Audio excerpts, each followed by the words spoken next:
మనకు కలిగిన ఈ మనసు మీరును కలిగి ఉండాలి. అటువంటి మనసు కలిగి ఉన్నటువంటి ఈ తరంలో మన నాయకుడు అపోస్తులుడు అతని సోదరయ్య గారికి, దేవునికి, మనందరికీ నమ్మకమైన సేవలు అందిస్తూ ముందుకు సాగుతున్నటువంటి దైవజనులు నీలాంటి శాంతన్న గారు మన మధ్యలోకి రావడం నిజంగా మనందరికీ ఆశీర్వాదకరం. నేను ఈ స్థితిలో ఏ విధంగా సేవలో ఉన్నాను అంటే మరి మా అమ్మ ప్రార్థన తర్వాత నేను ఈ విధంగా సేవలో ముందుకు సాగడానికి నన్ను బలపరిచినటువంటి మరి అతి కొద్ది మందిలో ముందు భాగంలో ఉన్నటువంటి దైవ సేవకులు తండ్రి గారు మరి నీలాం సంగన్న గారికి హృదయపూర్వకమైన వందనాలు. మరి 39 సంవత్సరాలు దేవుడు అద్భుత రీతిగా నన్ను కాచి కాపాడాడు. చిన్న మారుమూల ప్రాంతంలో ఒక పేద కుటుంబంలో జన్మించిన నా జీవితం ఇలా ఉంటుందని నేను ఎప్పుడు అనుకోలేదు. పేద కుటుంబంలో జన్మించాను, ఈ పేదరికం అసలు ఉండదు నా జీవితంలో అని చెప్పేసి బాగా చదువుకున్నాను. కానీ కొన్ని పరిస్థితులను బట్టి మరి స్టడీస్ మధ్యలో ఆపేయాల్సి వచ్చింది. అలా ఆపేసిన తర్వాత ఆర్థిక సమస్యలను బట్టి మరి ఆపేయాల్సి వచ్చింది. ఆపేసిన తర్వాత మరి ఇటువంటి సమస్యలతో ఉన్నటువంటి కొంతమందినైనా మరి నేను మంచిగా చదివించాలి, మరి ఉన్నతమైన స్థితిలో నాకు కలిగినటువంటి ఇటువంటి బాధలు ఆర్థికలేమి ఎవరిలో ఉండకూడదని కొంతమందినైనా నేను కష్టపడి కొంతమందినైనా ప్రయోజకులను చేయాలని అనుకున్నాను. మరి ఆ విధంగా చాలా కష్టపడ్డాను. 2015వ సంవత్సరంలో మరి Shri Tex engineers private limited కంపెనీలో నేను సూపర్వైజర్గా జాయిన్ అయ్యాను. అప్పుడు నా శాలరీ 2005వ సంవత్సరం అప్పుడు నా శాలరీ వచ్చేసి 2700 రూపాయలు. 2014లో వరకు మరి అనేక మన భారతదేశంలో 13 రాష్ట్రాల్లో పనిచేశాను. పనిచేసి 2700 శాలరీ నుంచి ఆ 10 సంవత్సరాలు ఒకే కంపెనీలో మరి 1,20,000 రూపాయలు మరి నా ఖర్చు కాకుండా నా కంపెనీ ఇచ్చేది. అలా మంచి ఇంక్రిమెంట్స్తో నా జీవితం సాగింది. కానీ ప్రతిరోజు నేను ఎంత సంపాదించినా ఎలా కష్టపడ్డా లేమి అనేది నా జీవితంలో నేను ప్రతిరోజు అనుభవించాను. ఒంటరిని అయిపోయాను. సరే మీలో ఒంటరి అయినా వాడు 1000 మందితో సమానుడు అన్న. 1000 మందితో నేను సమానాన్ని అయినా కానీ నా లోపల నాకు మనశ్శాంతి ఉండేది కాదు. అనేక విధాలుగా నేను బాధపడేవాడిని, ఏడ్చేవాడిని, ఇదంతా డ్యూటీలో ఉండేవాడిని. ఏ ఒక్కరోజు కూడా డుమ్మ కొట్టేవాడిని. నాకు అప్పగించిన పని మరి ఒక ఇంత టైంలో ఇంత పని చేస్తారనుకునే టైంకు అది నేను 10 రోజుల పని 5 రోజులను చేసేసి ఇంకా 5 రోజుల పని ఎక్కువ చేసి ఇచ్చేవాడిని. అలా సాగుతున్న ప్రయాణంలో తెలియని లోటు అనేది నా జీవితంలో నేను ప్రతిరోజు అనుభవించాను. ప్రార్థన చేసుకునేవాడిని, ఏడ్చేవాడిని, ఆయన గ్రంథాలు చదివేవాడిని. ఆ తర్వాత మరి ఇప్పుడున్నటువంటి సిచ్యువేషన్ కాదు. అప్పుడు ఎప్పుడన్నా ఇక్కడికి వస్తే హైదరాబాద్ కుకట్పల్లికి అయ్యగారి మెసేజ్ రికార్డింగ్ చేసుకొని 100 సార్లు అదే మెసేజ్ మళ్ళా వినడం అట్లా చేస్తూ దేవునితో సహవాసం చేస్తూ మరి ఇరుకునందు నన్ను పిలచితివి అనే నీ పాదం రొక్కేదని అనే పాటలో ఇరుకునందు పిలచితివి నాకు సహాయము చేసేది, చెడి ఎక్కడ తిరుగుతున్నా చేరవచ్చి నన్ను ఆదుకోండి అని చరణానికి నా జీవితం ఒక సాక్ష్యంగా పరమార్థంగా మరి అనేక సార్లు ఆ చరణం పాడుకుంటూ తర్వాత ఇందాకలా మనం పాడుతున్నాం సర్వచిత్తంలో నీదేనయ్యా. ఆ పాటలో మరి చివరి చరణం ఆత్మస్వరూపాన్ని చిత్తమే అనిశంభు చేయగలి సర్వరమైన మరి అందరూ నాలో క్రీస్తు నా ఆత్మతో నన్ను నింపుము దేవా. ఆ పాట తర్వాత ప్రియమారణ హృదయం ఆ పాటలో చివరి చరణం. మరి దాంట్లో కూడా ప్రతి చోట నీ సాక్షిగా ప్రభువా నేను ఉంటున్నట్టు ఆత్మాభిషేకం నేను ఆత్మీయ రూపంగా ఈ పాటలు పాడుతున్నప్పుడల్లా నా హృదయము నాలో నుండి బయటకు వచ్చేస్తుందేమో అనిపించేది. అంతగా ఏడ్చేవాడిని. అలా సాగుతున్న నా ప్రయాణంలో మరి ఇంతకుముందే ఆ డ్యూటీలో జాయిన్ అవ్వడానికి ముందే నేను చిన్నప్పటి నుంచి సిఎస్ఐ బ్యాక్గ్రౌండ్, కానీ చర్చ్కి వెళ్ళాము, సండే స్కూల్లో సమయం గడిపాము. ఆ తర్వాత ఇంటికి వచ్చాము. తర్వాత నా పనులు మళ్ళీ ఆదివారం వరకు మళ్ళీ ఎప్పుడైనా సండే స్కూల్ తీసినప్పటి వరకు మళ్ళీ ఇంకా చదువుకోవడము లేదంటే అంతే సాగిన నా జీవితంలో. అప్పుడు నేర్చుకున్న విషయాలన్నీ ఈ కాలంలో నాకు గుర్తుకొచ్చాయి, ఒంటరిగా ఉన్న కాలం. సో నేను 2003వ సంవత్సరంలో మరి సత్యంలోనికి వచ్చాను. మరి అరుణయ్య గారి ద్వారా నేను రక్షణ పొందాను. నాకు అక్కడ మరి దేవుడు అద్భుత రీతిగా నన్ను దర్శించాడు, నాతో మాట్లాడాడు. 43వ యెషయా ప్రవచన గ్రంథంలో నుండి, 45వ అధ్యాయంలో నుండి, తర్వాత 60వ అధ్యాయంలో నుండి, కీర్తనలు మళ్ళా 21వ అధ్యాయం నుండి అనేక చోట్ల మాట్లాడుతున్నాడు. కానీ నా పరిస్థితి ఏమో నేనేం చేయాలి అనే విధంగా ఉండేది. అలా నా తర్వాత 2005లో జాబ్కి వెళ్ళిపోయినాను.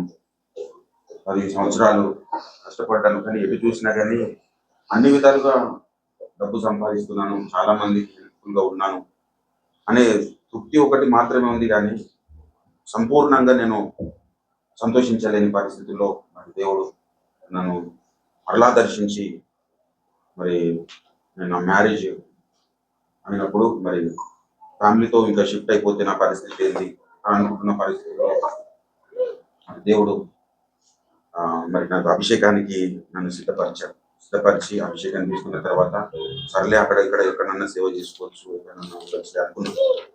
కానీ మరి అనుకోని విధంగా మరి మధ్యలో మరి లేడు నోబుల్ అన్న నాకు పరిచయం అయ్యేసి ఇలాంటి వాడు నా దగ్గర ఉండాలని చెప్పేసి నేను సెంట్రల్ చర్చ్కి షిఫ్ట్ అవుదాం అనుకున్నాను. షిఫ్ట్ అయ్యేసి ఇక్కడ ఫ్యామిలీ పెట్టేసి ఇంకా నేను డ్యూటీకి వెళ్ళేసి మధ్యలో రావడానికి వెళ్ళడానికి అట్లా అవకాశం ఏర్పాటు చేసుకుందాం అనుకున్నాను. నోబుల్ అన్న ఇక్కడికి మల్కాజ్గిరికి తీసుకొచ్చాడు. మల్కాజ్గిరిలో మరి కొంతకాలం మరి అద్భుత రీతిగా మరి ఆధ్యాత్మికంగా ఎదగడానికి దేవుడే నాకు అవకాశం కలిగజేశాడు. ఎన్నో విషయాలు మరి నేర్చుకోవాలన్న ఆశ కలిగినప్పటికీ మరి నేర్పించేవారు నాకు దొరకలేదు. అట్లాంటి పరిస్థితుల్లో ఆ లోటును తీర్చడానికే దేవుడు నోబులను వాడుకొని అక్కడికి నడిపించాడు. అప్పుడప్పుడు మళ్ళీ కొత్తగా వీళ్ళన్న అక్కడికి రావడం జరిగింది. నిజంగా అది అద్భుతం. మరి నా కోసమే మరి వీళ్ళను మరి హైదరాబాద్ నడిపించిందా అనుకునేవాడిని. కానీ అనేకులకు ఆశీర్వాదంగా మరి హైదరాబాద్ దేవుడు నడిపించాడు. అక్కడ నేర్చుకున్న విషయాలు మరి అద్భుత రీతిగా మీ ముందు మరి నేను చెప్తున్న విషయాల్లో చాలా వరకు అక్కడ నేర్చుకున్న విషయాలే నేను తీసుకొస్తా ఉన్నాను. ఆ విధంగా నన్ను బలపరిచి నన్ను అన్ని విధాలుగా నన్ను నడిపించినటువంటి మరి దైవ సేవకులు నీలాంశంగా మన మధ్యలోకి రావడం నిజంగా అందరికీ ఆశీర్వాదకరం. ఈ సమయంలో నీలాంశంగా ఈ సమయాన్ని నేను అప్పగిస్తా ఉన్నాను. మనకు దైవ సందేశాన్ని అందించి మనల్ని ఆశీర్వదిస్తారు, నన్ను కూడా ఆశీర్వదిస్తారని నేను మనసారా కోరుకుంటూ ఈ సమయాన్ని అన్నగారికి అప్పగిస్తాను. మంచిది. దేవుని బిడ్డలారా, చేరి ఉన్న మీ అందరికీ ప్రభు అయిన యేసుక్రీస్తు నామమున నా వందనాలు, శుభాలు పలుకుతా ఉన్నాను. మరి ప్రత్యేకించి నేటి దినం 40వ జన్మదినం జరుపుకుంటున్న మరి జోసెఫ్కి, దైవజనుడు పాస్టర్ జోసెఫ్ గారికి నా హృదయపూర్వక వందనాలు, వారికి జన్మదిన శుభాకాంక్షలు తెలియజేస్తా ఉన్నాను. మంచిది. మిమ్మల్ని ఎక్కువసేపు విసిగించాను. ఒక 15 నిమిషాలు చెప్తా వాక్యం. ఓకే, క్లుప్తంగా 15 నిమిషాలు మనం వాక్యం ధ్యానం చేసుకొని కేక్ కటింగ్ చేస్తారు పాస్టర్ గారు. తర్వాత మనం క్లోజ్ చేసుకోవచ్చు. పరిశుద్ధ బైబిల్ గ్రంథములో నుండి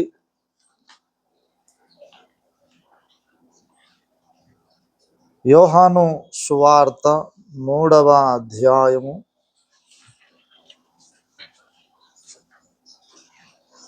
3వ వచనం, 3:3 యోహాను సువార్త. అందుకు యేసు అతనితో, ఒకడు క్రొత్తగా జన్మించితేనే గాని అతడు దేవుని రాజ్యమును చూడలేడని నీతో నిశ్చయముగా చెప్పుచున్నాను. ప్రార్థన. ప్రేమ కలిగిన మా పరిశుద్ధుడా పరమ తండ్రి, చదువబడిన లేఖన భాగమును మీరే విరిచి మాకు పంచిపెట్టండి స్వామి. నేటి దినం దైవజనుడు పాస్టర్ జోసెఫ్ గారి యొక్క 40వ జన్మదినమును పురస్కరించుకొని కృతజ్ఞతగా బిడ్డలు ఏర్పాటు చేసుకున్న ఈ కూడికను బట్టి వందనాలు. ఇక్కడ చేరి ఉన్న ప్రతి బిడ్డను మీరు దీవించండి. వారికిని ప్రత్యేకంగా దైవజనునికి అవసరమైన సందేశం పరలోకము నుండి పంపించండి. నీ దాసుని మరుగు చేసుకునండి.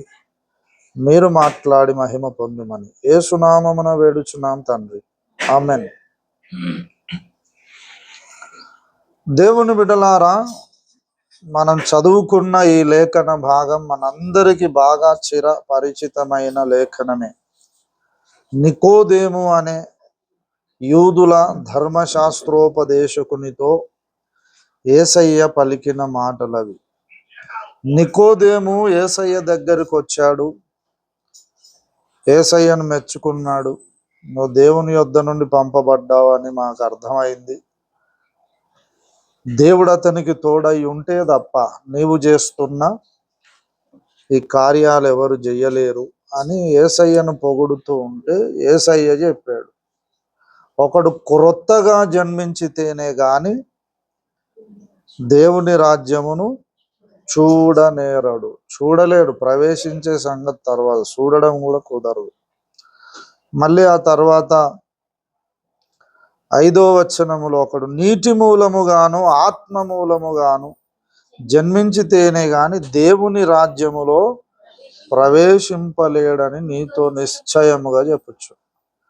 నీటి మూలముగా ఆత్మ మూలముగా పుట్టాలి, క్రొత్తగా పుట్టాలి. అంటే ఆల్రెడీ మనం అందరం ఒకసారి పుట్టేసినాం కదా, పుట్టినాం కాబట్టే భూమి మీద ఉన్నాం కదా. అందరం ఒకసారి పుట్టేశాం. భౌతికంగా మనలను 9 మాసాలు గర్భమున మోసి కన్న తల్లి ప్రతి ఒక్కరికి ఉన్నది. ఆ తల్లి మనకు జన్మనిచ్చింది. అది మొదటి జన్మ. అయితే క్రొత్తగా జన్మించాలన్నాడంటే అది 2వ జన్మ అన్నమాట.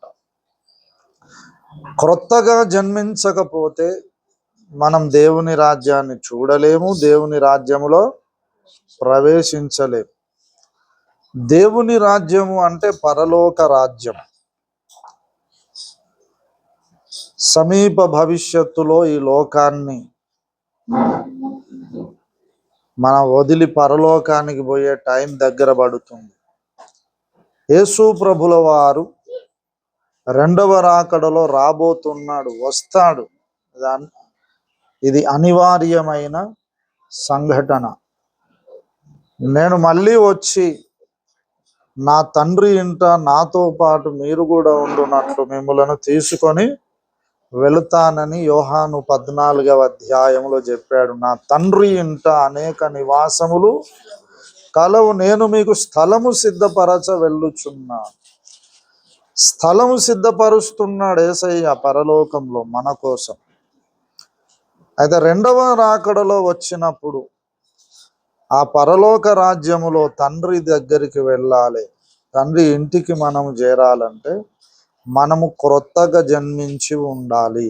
దేవుని బిడ్డల 2 జన్మలు ఉండాలి. దీన్ని 2వసారి జన్మించడం అంటే ద్విజుడు అంటారు. సంస్కృత పరిభాషలో ద్విజుడు. జా అనే ధాతువు పుట్టుకను సూచిస్తుంది. జా. ఇప్పుడు తల వెంట్రుకలను ఏమంటారు? శిరోజ అంటారు. శిరోజాలు అంటే శిరస్సులో నుండి పుట్టుకొచ్చినవి శిరోజ. సరోజ అంటే సరస్సులో నుండి పుట్టింది సరోజ. అట్లా జలజ, జలము అంటే నీళ్లు, జలజ అంటే అంటే పుట్టుకను సూచిస్తుంది. అట్లనే సృష్టికర్త అయిన దేవుడు, ఆ సృష్టికర్తకు ప్రజాపతి అని ఒక బిరుదు ఉంది. ప్రజలను ఆయన పుట్టించాడు, ప్రజలను పుట్టించి వారిని ఆయనే పరిపాలిస్తున్నాడు కాబట్టి ఆయనను ప్రజాపతి అన్నారు. అయితే దేవుని బిడ్డలారా, ఆ దేవుడేమో పుట్టుక లేనివాడు, అందుకే ఆయనను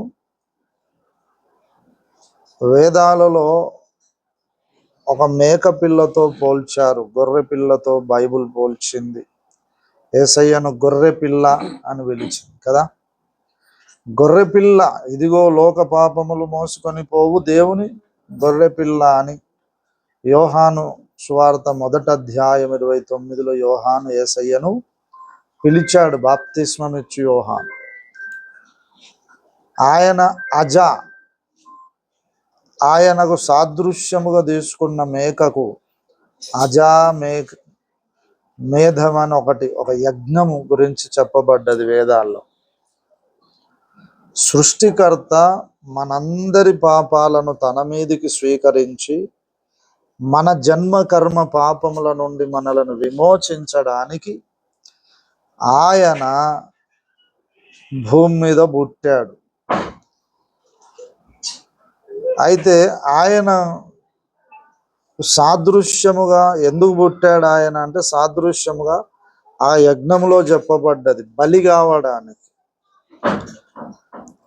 మానవుల జన్మ కర్మ పాపముల నుండి వారిని విమోచించాలంటే ఒక యజ్ఞము జరగాలి, అది సృష్టికర్తనే చెయ్యాలని వేద ఋషులు చెప్పారు. దాన్ని అజామేధం అన్నారు. ఆ యజ్ఞాన్ని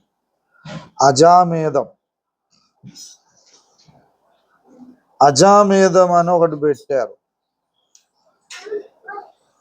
మచ్చలేని మేకను తీసుకోవాలి, దాని తల మీద ముళ్ళ కంప కిరీటంగా పెట్టాలి, దాని మీద కప్పబడిన పట్టు వస్త్రాలు 4 ఋత్వికులు పంచుకోవాలి.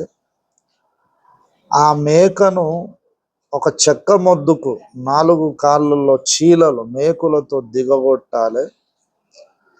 దాన్ని బలి ఇచ్చినప్పుడు రక్తమంతా ఓడ్చాలి. బలి ఇచ్చే ముందు దానికి చేదు రసం, సోమరసం దాగించాలి. ఇట్లా కొన్ని కండిషన్స్ చెప్పారు. అయితే ఆ యజ్ఞం మేక యజ్ఞం, ఆ యజ్ఞాన్ని ఏమన్నారంటే అజామేధం అని అన్నారు. జా అంటే పుట్టుక కదా, అజా అంటే పుట్టుక లేనిదని అర్థం. తెలుగులో కొన్ని పదాలకు దాన్ని వ్యతిరేక పదముగా, ఆపోజిట్ వర్డ్గా దాన్ని నెగేట్ చేయడానికి ముందట ఆ అనే అచ్చు కలపాలి. సత్యము ఉన్నది ఉదాహరణ, దానికి వ్యతిరేక పదం అసత్యం అంటే ముందు ఆ కలిపారు. సత్యము అసత్యం. జ్ఞానము ముందు ఆ కలిపితే అజ్ఞానం అంటే వ్యతిరేక పదం అయిపోతుంది.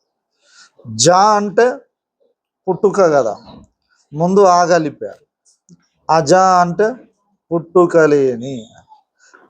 లేని మేకను తీసుకోవాలి. పుట్టుక లేని మేక కావాలి అంటే ఉంటుందా? ఉండదు. కానీ ఒక మేకను యజ్ఞము ఇట్లా చేయాలని చెప్పినప్పుడు దాన్ని అజామేధం అని ఎందుకు చెప్పారు అంటే, వేదాలలో కొన్ని యజ్ఞాలు చెప్పబడ్డాయి. అశ్వమేధము, గోమేధము, రాజసూయము, ఇట్లా కొన్ని యజ్ఞాలు అందులో ఒక యజ్ఞం అజామేధం. మేధం అన్న యజ్ఞం అన్న ఒకటి. అయితే అన్ని యజ్ఞాలు చేశారట, కానీ అజామేధం అనే యజ్ఞం మాత్రం చేయలేదు. ఎందుకు చేయలేదంటే పుట్టుక లేని మేక కావాలి. ఎక్కడ దొరుకుతుంది? దొరికే ఛాన్సే లేదు. సరే, ఏదో ఒక మేకను తీసుకొని దానికి అన్ని చేస్తే కూడా దాంట్లో ఒక క్లిష్టమైన కండిషన్ ఉంది. ముళ్ళ కంప పెట్టాలని ఎత్తి మీద, పట్టు వస్త్రాలను నలుగురు పంచుకోవచ్చు, దాన్ని ఒక చెక్క మొద్దుకు మేకులతో దిగగొట్టవచ్చు, రక్తమంతా ఓడ్చాలి, ఓడ్చినప్పుడు అది చచ్చిపోతుంది. చనిపోయినాక ఏం చేయాలంటే దానికి పునః ప్రాణ ప్రతిష్ఠ చెయ్యాలన్నారు. హల్లెలూయా. ఉన్నారా? ఇక్కడ ఉన్న వాళ్ళందరూ గట్టిగా చెప్పండి హల్లెలూయా. లేని వాళ్ళందరూ చెప్పాలి హల్లెలూయా. ఆకలి అవుతున్న వాళ్ళు చెప్పాలి హల్లెలూయా. యథార్థంగా చెప్పండి. మీకు ఆకలి అవుతలేదు అన్నారు కాబట్టి నేను ప్రసంగం పొడుగు చేసే యథార్థంగా చెప్పాలి. ఆకలి అవుతున్న వాళ్ళు చెప్పాలి హల్లెలూయా. యథార్థవంతులు. నాకు కూడా అవుతుంది ఆకలి. మంచిది. దేవుని బిడ్డలారా, చివరి కండిషన్ ఏంది తెలుసా? దాన్ని బలి ఇచ్చినప్పుడు రక్తమంతా ఓడిస్తే చచ్చిపోతుంది. చచ్చిపోయినాక ఏం చేయాలన్నాడు? దానికి పునః ప్రాణ ప్రతిష్ఠ చేయాలి. అంటే మళ్ళీ దానికి ప్రాణం పోయాలి, అంటే మళ్ళీ బ్రతికించాలి. ఏదో ఒక మేకను తెచ్చి మచ్చలేని దాన్ని చూసుకొని ముళ్ళ కిరీటం పెట్టి పట్టు వస్త్రాలు కప్పి నలుగురు ఋత్వికులు ఆ పట్టు వస్త్రాలు పంచుకొని సోమరసం దాగించి చెక్క మొద్దుకు మేకులతో 4 కాళ్ళలో కొట్టేసి ప్రాణం తీసేసి బలి ఇచ్చిన తర్వాత ఇక్కడ దాకా చేయొచ్చు. మళ్ళీ దానికి పునః ప్రాణ ప్రతిష్ఠ చేయడం మనుషుల వల్ల కాదు. కాబట్టి మిగతా యజ్ఞాలన్నీ చేశారు కానీ ఇది ఒకటే చేయాలి. రామాయణంలో దశరథ మహారాజు ఏం చేసిండు? దశరథుడా శ్రీరాముడా? అశ్వమేధం చేస్తారు కదా శ్రీరాముడు అని. అశ్వమేధం చేశారు. గోమేధం గురించి అయితే బ్రాహ్మణులు చేసినట్టు చాలా ఆధారాలు. అన్ని యజ్ఞాలు చేసి ఇది ఒక్కటెందుకు చేయలేదంటే ఆ మేకకు పునః ప్రాణ ప్రతిష్ఠ చేయాలి కనుక ఇది మనుషులు చేయగలిగింది కాదు, దేవుడే చేయాల్సిందని చేతులు ఎత్తేశారు. అయితే అజ అంటే పుట్టుక లేనిది, పుట్టుక లేని వాడు దేవుడు ఒక్కడే. హల్లెలూయా. దేవుడు ఒక్కడే పుట్టుక లేనివాడు, తనంతట తానుగా ఉన్నవాడు, గతించిన నిత్యత్వము నుండి రాబోవు నిత్యత్వం అంతా ఆయన ఉన్నాడు. ఆయనకు పుట్టుక లేదు. పుట్టుక లేని ఆయన కూడా 2 సార్లు పుట్టిండని చెబుతుంది బైబిల్. అర్థమైందా? అసలు ఆయనకు పుట్టుక లేదు కానీ 2 సార్లు పుట్టాడు. పుట్టిండంటే మరి పుట్టుకున్నట్టే కదా అని డౌట్ వస్తుంది. పుట్టుక లేదు, స్వయంభవుడే కానీ అవసరాన్ని బట్టి 2 సార్లు పుట్టాడు. ఒకసారి ఎక్కడ పుట్టాడంటే సమీపించరాని తేజస్సులో దేవుడు ఒక్కడే ఉన్నాడు. ఆ తేజస్సు పేరేంది? సమీపించరాని తేజస్సు. తేజస్సు అంటే వెలుగు. ఒక వెలుగు మండలం ఉంది, దాని లోపల ఎవరున్నాడు? దేవుడు ఒక్కడే ఉన్నాడు. తిమోతికి రాసిన మొదటి పత్రిక 6వ అధ్యాయం 16వ వచనములో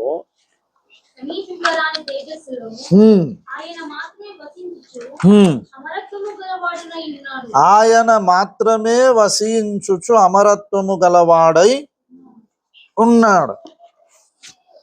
ఆయన మాత్రమే అంటే ఇంకా అక్కడ ఇంకెవరు లేరు, ఒకడే ఉన్నాడట దేవుడు.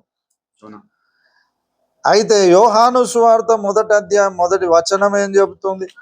ఆదియందు వాక్యముండెను, వాక్యము దేవుని యొద్ద ఉండెను. హల్లెలూయా. వాక్యం ఎక్కడుంది? మరి దేవుడు ఎక్కడున్నాడు? ఇప్పుడే చెప్పుకున్నాం కదా, సమీపించరాని తేజస్సులో దేవుడు ఉన్నాడు. ఈ వాక్యం ఏడున్నాడు? దేవుని యొద్ద ఉన్నాడు. ఈ వాక్యం దేవుని యొద్ద ఉన్నాడంటే ఈయన కూడా దేవుడే. ఆ తర్వాత చెప్పాడు ఆ వాక్యము దేవుడై ఉండెను. దేవుడైన వాక్యము దేవుని యొద్ద ఉన్నాడు. దేవుడేమో సమీపించరాని తేజస్సులో ఉన్నాడు.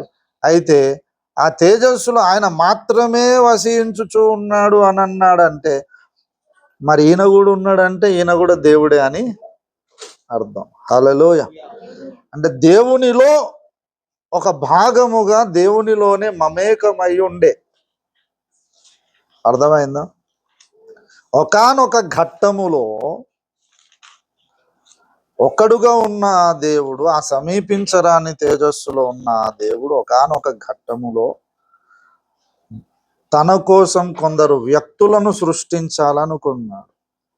వ్యక్తులను ఎందుకు సృష్టించాలి? దానికి మూల కారణం ఏంటంటే దేవుడు ప్రేమయ్యి ఉన్నాడని యోహాను మొదటి పత్రిక 4వ అధ్యాయం 8వ వచనములో చెప్పబడ్డది. దేవుడు ప్రేమ స్వరూపి. ఫుట్ నోట్లో దేవుడు ప్రేమయ్యి ఉన్నాడు. అంటే దేవునిలో అనంతమైన ప్రేమ ఉంది. ఆ ప్రేమ పెళ్ళుబుకుతా ఉంది. ప్రేమ ఉన్నప్పుడు ప్రేమను వ్యక్తపరచాలనే తీవ్రమైన కోరిక ఉంటుంది. అయితే దేవునిలో ఉన్న ఆ ప్రేమ వ్యక్తపరుచుదామంటే దేవుడు ఒక్కడే ఉన్నాడు. అందులో భూమి లేదు, ఆకాశం లేదు, అసలు సృష్టి కార్యమే ఇంకా జరగలేదు. ఈ విశ్వమును సృష్టించలేదు, మనుషులు లేరు, అసలు సృష్టి కార్యమే జరగనప్పటి సంగతి. నా ప్రేమను వ్యక్తం చేద్దామంటే వ్యక్తులు కావాలి. ఇప్పుడు వ్యక్తులను సృష్టించాలి. వ్యక్తులను సృష్టించాలంటే వాళ్ళు ఉండడానికి నివాసయోగ్యమైన అనుకూలమైన నివాసాలు ఉండాలి. కాబట్టి అప్పుడు ప్రపంచాలు ఇవన్నీ చేయాలనుకున్నాడు. దాని మీద దేవదూతలను, ఈ భూప్రపంచం మీద మనుషులను చేయాలనుకున్నాడు. అయితే చేస్తే కూడా దేవునికి అక్కడ ఒక సమస్య ఎదురైంది. ఏంటంటే దేవుడేమో అనంతుడుగా అనంత మహిమలో ఆ సమీపించరాని తేజస్సులో ఉన్నాడు. సృష్టింపబడ్డ వారేమో తక్కువ మహిమలో ఉంటారు. దేవుడు వారిని సృష్టించుకొని వాళ్ళ దగ్గరకు వచ్చి ఎత్తుకొని ముద్దు పెట్టుకుందామని దగ్గరకు వచ్చిండు అనుకో, అటు దేవదూతలు కానీ మనుషులు కానీ అందరు బూడిద అయిపోతారు, తట్టుకోలేరు. అందుకు దేవుడు ఏం చేశాడంటే, ఇప్పుడు నేను వెళ్ళి నా బిడ్డలకు నా ప్రేమను వ్యక్తం చేయాలంటే నేను సర్వశక్తుడను, నన్ను చూసి వాళ్ళు తట్టుకోలేరు. కాబట్టి ఇప్పుడు నేను వాళ్ళ దగ్గరికి పోయి నా ప్రేమను వ్యక్తపరచడానికి, వారి ప్రేమ నాకు వ్యక్తం కావడానికి, నాకు నేను సృష్టించుకుంటున్న పిల్లలకు మధ్యలో ఒక మీడియేటర్ కావాలి, మధ్యవర్తి. హల్లెలూయా. ఈ మధ్యవర్తి సృష్టింపబడ్డోడైతే వాడు బయటే ఉంటాడు. ఈ తేజస్సు లోపలికి రాలేడు. ఎందుకు? తేజస్సులో దేవుడు ఒక్కడే, ఆయన మాత్రమే వసించుచు అమరత్వము గలవాడై ఉన్నాడు. ఆయన మాత్రమే ఉంటాడు ఇక అక్కడ. అందులోకి ఇంకెవడు పోలేడు. సృష్టింపబడ్డోడు బయట ఉండాలి. అందులో ఉన్న దేవుడు అట్లనే బయటకు వస్తే వీడు తట్టుకోలేడు. కాబట్టి ఒక మీడియేటర్ కావాలి. ఆ మీడియేటర్ సృష్టింపబడ్డోడైతే కుదరదు, నాలోని ఒక భాగమే కావాలని సమీపించరాని తేజస్సులో దేవుడు ఒకానొక ఘట్టము, ఒకానొక దినమున తన నోట్లో నుండి వాక్యమును బయటికి పంపించాడు. ఆ వాక్యము దేవుని నోట్లో నుండి బయటికి వచ్చి ఒక రూపము ధరించుకొని దేవుని ఎదుట నిలబడ్డాడు. ఆయనను వాక్యము అన్నారు, నాదం అన్నారు, ప్రణవము అన్నారు, మాయ అన్నారు, శబ్దము అన్నారు, ఓంకారం అని అన్నారు వేదాలలో. బైబిల్లో వాక్యము, వేదాలలో శబ్దము, నాదము, ప్రణవము, ఓంకారము, వివిధమైన పేర్లతో పిలిచారు.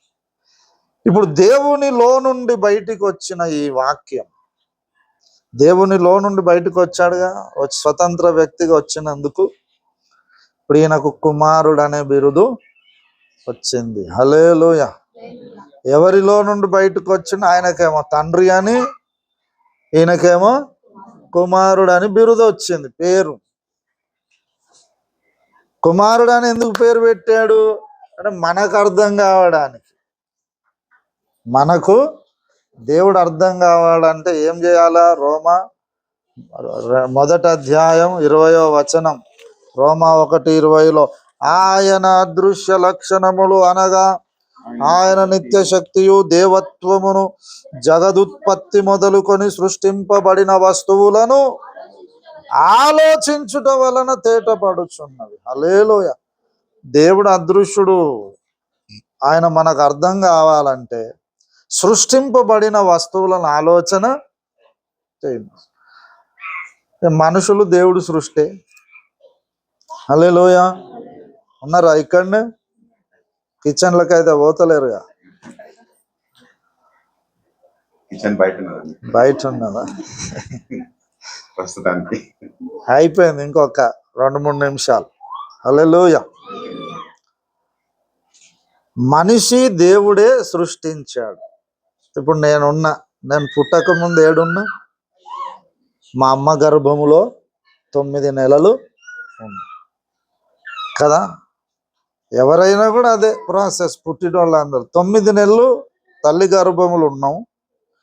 ఒకానొక దినమున స్వతంత్ర వ్యక్తిగా బయటికి వచ్చాం కదా. ఇప్పుడు జోసెఫ్ అయ్య గారు ఉన్నారు. 40 ఏళ్ళ క్రితం ఈ భూమి మీద స్వతంత్ర వ్యక్తిగా పుట్టిన రోజును మనం ఇప్పుడు బర్త్డే. ఈయన పుట్టక ముందు ఏడుండే మరి 9 నెలలు తల్లి గర్భంలో ఉండే. పుట్టిండంటే ఇప్పుడే సడన్ గా రాలే. 9 నెలల నుండి తల్లి గర్భములో ఉన్నాడు. తల్లి గర్భములో ఒక మమేకమైపోయి ఉన్న అతడు ఒకానొక దినమున బయటికి స్వతంత్ర వ్యక్తిగా వచ్చాడు. ఇప్పుడు ఈయనను ఏమన్నాడు? అమ్మ ఏమంటది? నా కొడుకు అంటే కదా, నా కుమారుడు. ఇది అర్థం చేసుకుంటే అక్కడ సంగతి అర్థమవుతుంది. ఆయన సంగతి దేవునిలోనే ఒక భాగముగా దైవత్రిత్వం ఉన్న ఆయన, త్రియేకుడుగా ఉన్న ఆయన ఒకానొక ఘట్టములో దేవునిలో నుండి బయటికి వచ్చినప్పుడు కుమారుడు అనే బిరుదు వచ్చింది. అంటే కొత్తగా పుట్టినట్టు కనబడుతుంది, కానీ ఇప్పుడే లేడు ఆయన, అంతకు ముందే ఉంది. అయితే మన తల్లి గర్భం 9 నెలలు ఉన్నట్టు ఈ వాక్య దైవము కూడా దేవునిలో 9 నెలలు కాదు, గతించిన నిత్యత్వం నుండి ఉన్నాడు. హల్లెలూయా. మనం అట్లా నిత్యత్వం అంతా ఉండడం కుదరదు కాబట్టి ఇది అర్థం చేసుకోవడానికి దానికి ఒక సాదృశ్యం అన్నమాట. హల్లెలూయా. మనమేం 9 నెలలు ఉన్నాం, ఆయన నిత్యత్వం అంతా దేవునిలో ఒక భాగమయ్యే ఉన్నాడు. అయితే ఒకానొక దినమున దేవుని నోట్లో నుండి బయటికి వచ్చాడు, ఒక రూపము ధరించుకున్నాడు. ఆయనను నాదము అన్నాడు. ఆ నాదం ఒక శరీరం ధరించుకున్నందుకు నాద శరీరుడు అనే బిరుదు వచ్చింది. అంటే కుమారుడు అంటే మన లెక్క పుట్టినోడు అని అర్థం కాదు, మన పుట్టుక లేనోడే, కానీ ఒకానొక ఘట్టములో స్వతంత్ర వ్యక్తి. ఇది మనకు అర్థం కావడానికి పరిభాష వాడుతున్నాడు. హల్లెలూయా.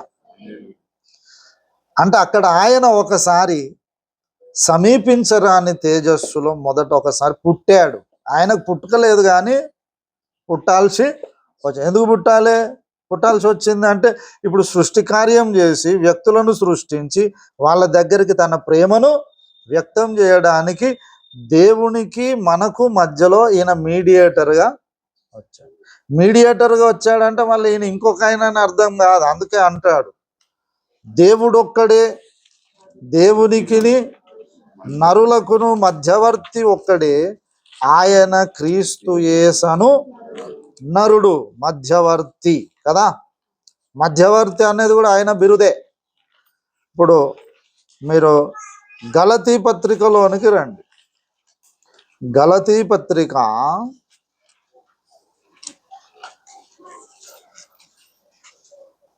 3:19. అలాగైతే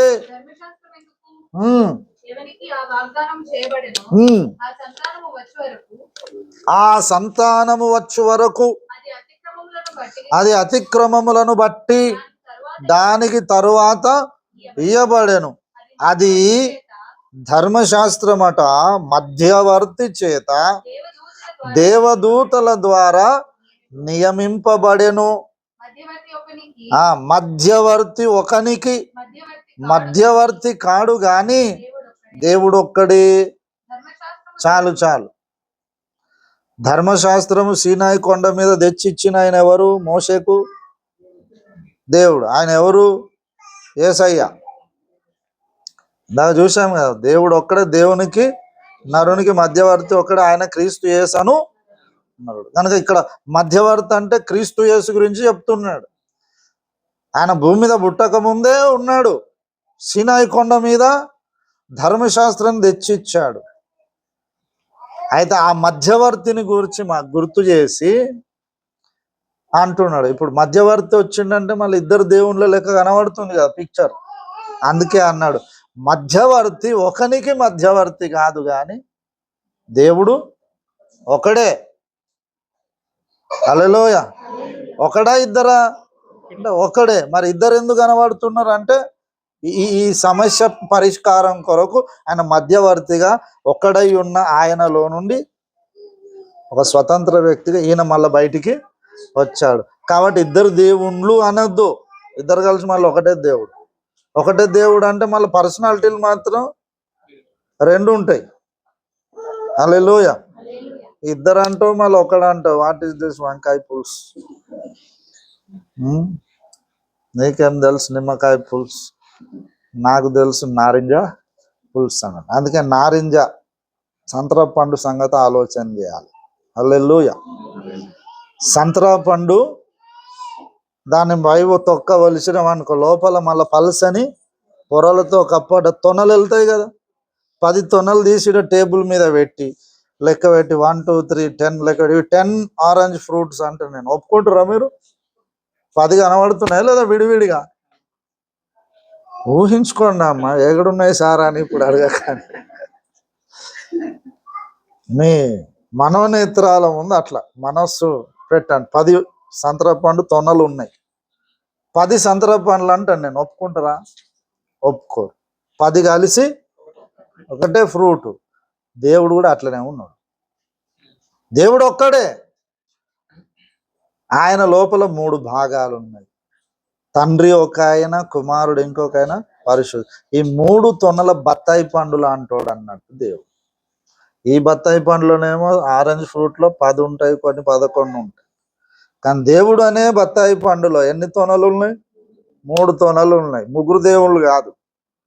అందుకే చెప్తున్నాడు ఇద్దరు కనబడుతున్నారు. దేవుడు ఒక్కడే, దేవునికి మధ్యవర్తి ఒక్కడే, క్రీస్తు యేసు అను నరుడు అన్నాడు. ఇద్దరు కనబడుతున్నారు అని కదా అని డౌట్ వస్తుందని మళ్ళీ ఇక్కడ చెప్తున్నాడు మధ్యవర్తి ఒకనికి మధ్యవర్తి కాడు కానీ దేవుడు ఒక్కడే.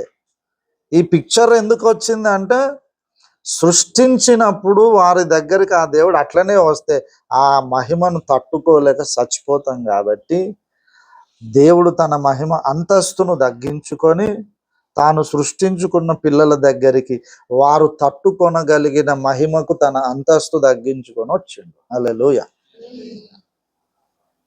అట్లా తగ్గించుకొని వచ్చినప్పుడు మనం బతికిపోయినాం. దేవుణ్ణి చూస్తే చచ్చిపోతామనే ఒక అది కూడా ఉంది.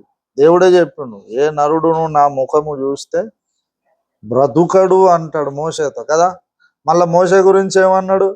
అతడు నా ముఖమును నిదానించి చూస్తాడు, ముఖాముఖి మాట్లాడుతా అంటాడు. ఫేస్ టు ఫేస్ అంటే ఇప్పుడు దేవుడి ఫేస్ ఉంది, మోషే ఫేస్ ఎదురెదురు. ఇప్పుడు మనం అందరం ఫేస్ టు ఫేస్ ఉన్నాం కదా.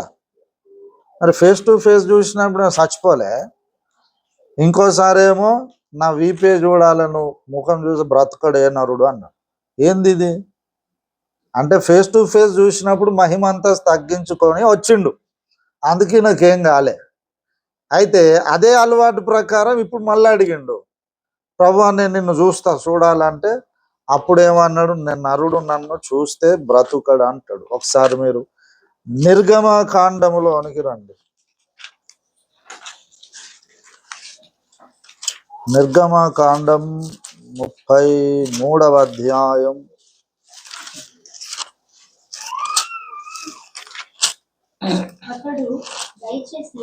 వచనం చెప్పమ 33 20 18 చదువు. నీ మహిమను నాకు చూపుమనగా ఆయన నా మంచితనమంతయు నీ ఎదుట కనుపరచెదను. ఆ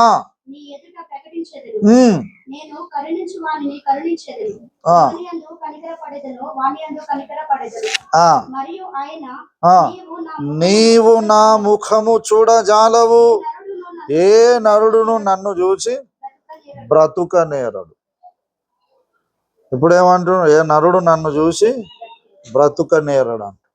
సంఖ్యాకాండం 16లో ఏమన్నాడు? మోషే నా ఇల్లంతటిలో నమ్మకమైన వాడు, మీలో ప్రవక్త ఉంటే దర్శనమిచ్చి మాట్లాడుతా. కానీ మోషే అట్లాంటోడు కాదు. అతడు యెహోవా, అతనితో నేను ముఖాముఖి మాట్లాడుతానన్నా. సంఖ్య 12వ అధ్యాయం 7వ వచనం. అతడు నా ఇల్లంతటిలో నమ్మకమైన వాడు, ముఖాముఖిగా అతనితో మాట్లాడు. హల్లెలూయా. అతడు యెహోవా స్వరూపమును నిదానించి చూచు. చాలు. ఏం చేస్తాడట? నిదానించి చూడడం అంటే పరీక్షించి చూడడం, ఫేస్ టు ఫేస్. కోపం ఉన్నదా, సంతోషం ఉన్నదా, ఎట్లున్నాడు? మరి నిదానించి చూస్తా అన్నప్పుడేమో సావలేదు. నిర్గమ 33లోనేమో ఏ నరుడు నన్ను చూసి బ్రతుకనేరడు. ఏంది అని అంటే, ముఖాముఖి చూసినప్పుడేమో తట్టుకునే స్థాయికి మా మహిమ అంతా తగ్గించుకొని వచ్చిండు. అది ఇక్కడ 33వ అధ్యాయం నిర్గమలో ఎక్కువ మహిమలో వచ్చేసిండు దేవుడు. అప్పుడు నిన్ను చూస్తాను ఈయన అడుగుతుంది. ఇప్పుడు చూడ్డానికి వీల్లేదు. ఆ బండ సందులో నువ్వు బండ మీద నిలబడి, ఆ సందులో నా చెయ్యి అడ్డు పెడతా, నేను దాటిపోయేటప్పుడు చెయ్యి తీస్తా, నా వెనుక పార్శ్వం మాత్రం చూడు. ముఖం చూసి చచ్చిపో. కనుక దేవుడు ఆ తేజస్సుల ఈ 33 అధ్యాయులు కొంచెం ఎక్కువ మహిమలో వస్తేనే నువ్వు చూడ్డానికి వీల్లేదు అన్నాడు. సమీపింపరాని తేజలు పూర్తి మహిమలో ఉన్నాడు. ఇక దాన్ని ఎవడు చూడలేడు. అందుకే అక్కడ అన్నాడు 1 తిమోతి 6:16లో, నరులలో ఎవడును ఆయనను చూడలేదు, చూడనేరడు, సాధ్యం కాదు. గనుక దేవుడు ఒక్కడే ఒకానొక ఘట్టములో యేసుక్రీస్తు దేవునిలో భాగముగా ఉన్న ఆయన వాక్యముగా బయటికి వచ్చి, అది ఆయన పుట్టుక అని చెబుతున్నాడు. 2వ కీర్తనల గ్రంథం 2వ కీర్తన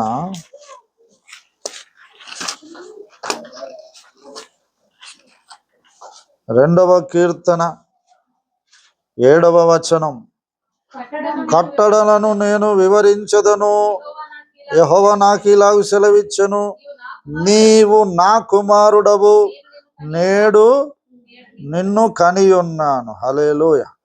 ఇప్పుడు నీవు నా కుమారుడవు, నేడు నేను నిన్ను కన్నాను అన్నాయన ఎవరు? తండ్రి. నువ్వు నా కుమారుడవు అని నాకు చెప్పిండంటే ఇప్పుడు వింటున్నాయన ఎవరు? కుమారుడు. ఎప్పుడు పుట్టిండట? నేడు నిన్ను కన్నానన్న. నేడు ఉన్నదంటే, నేడంటే ఈరోజు, ఈరోజు అంటే నిన్నున్నదా?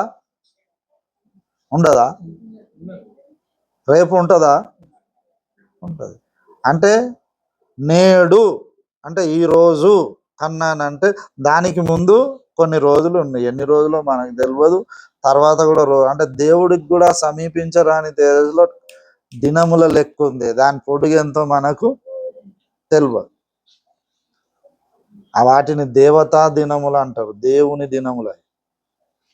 ఒకానొక దినమున నేను కన్నానని యెహోవా నాకు చెప్పాడంటే, ఆ చెప్పిన యెహోవా తండ్రి, ఈ వింటున్నాయన కుమారుడు. అంటే ఈయన యేసుక్రీస్తుగా తర్వాత భూమి మీద అంటే సమీపించరాని తేజస్సులో దేవుని నోట్లో నుండి ఒకసారి పుట్టిండు ఆయన. యాక్చువల్గా ఆయనకు పుట్టుక లేదు, కానీ ఒకనొక దినమున పుట్టాడు. అది మొదటి జన్మ ఆయనకు. అది మానవుల జన్మ కర్మ పాపముల కొరకు బలి కావడానికి మళ్ళీ భూమి మీద ఒకసారి పుట్టాడు. భూమి మీద పుట్టిన దినమునే క్రిస్మస్ అని ప్రపంచమంతా పండుగ. అంటే ఇప్పుడు యేసయ్యకి ఎన్ని పుట్టుకలు ఉన్నాయి?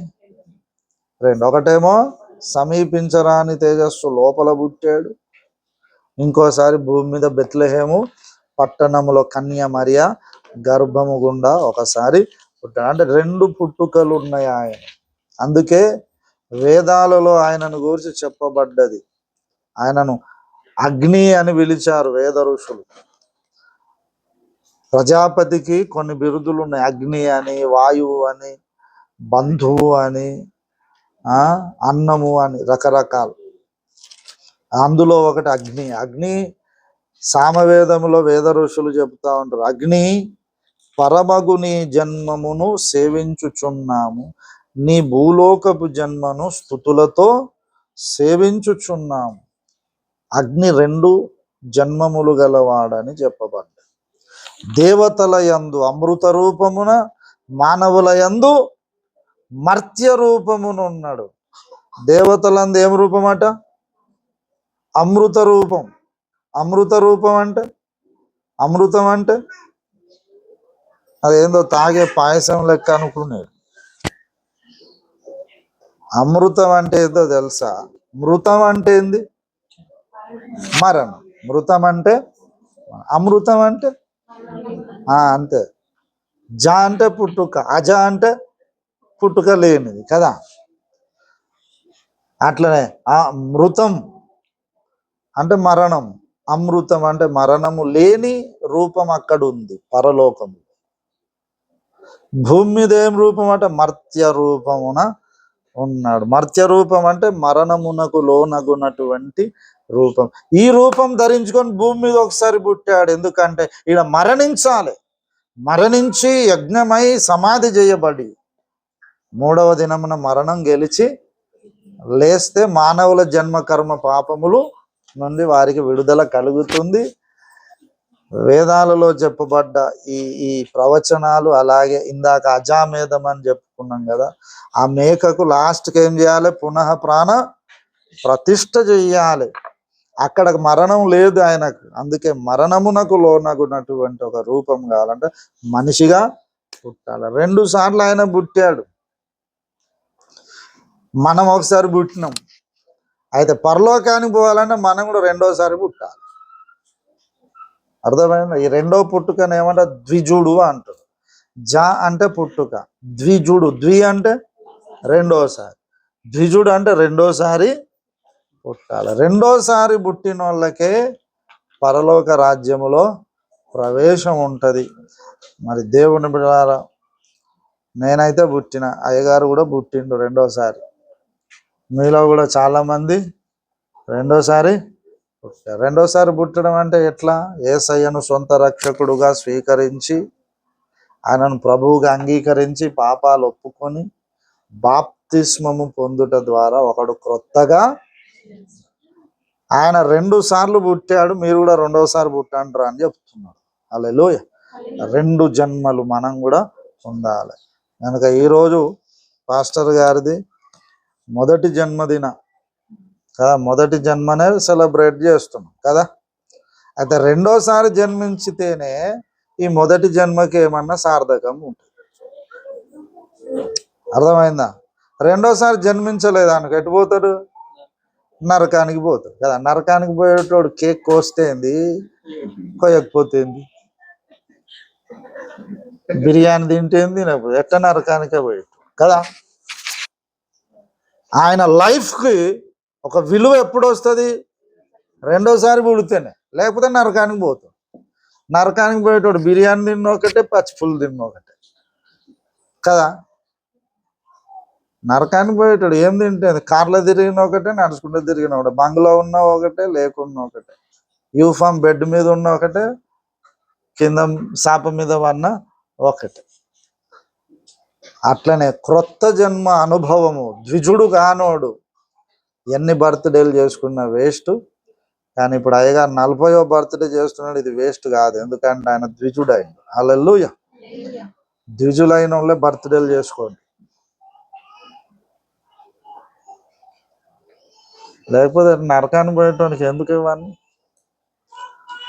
కనుక దేవుని బిడ్డలారా, ఎవరైనా ఇంకా బాప్తిస్మం పొందకుండా యేసయ్యను రక్షకుడు స్వీకరించకుండా ఉంటే త్వరపడండి. తొందరగా మీరందరూ ద్విజులు కావాలి. క్రొత్తగా జన్మించి రక్షణ పొందితేనే మీ మొదటి పుట్టుకకు పరమార్థము ఉంటుంది. దేవుడి మాటలు మనందరి వెనికిడిలో ఆశీర్వదించి ఫలింపజేయుగాక. మరి దైవజనులు పాస్టర్ జోసెఫ్ గారికి జన్మదిన శుభాకాంక్షలు. అట్లనే ద్విజుడైనందుకు స్పిరిచువల్ బర్త్డే విషెస్ కూడా మనం తెలియజేద్దాం. ప్రార్థన చేసుకుందాం. విత్తబడ్డ వాక్యం మనందరిలో ఫలించున్నట్లుగా మరి పాస్టర్ అమ్మ గారు ఎస్తేరమ్మ ప్రార్థన చేస్తుంది.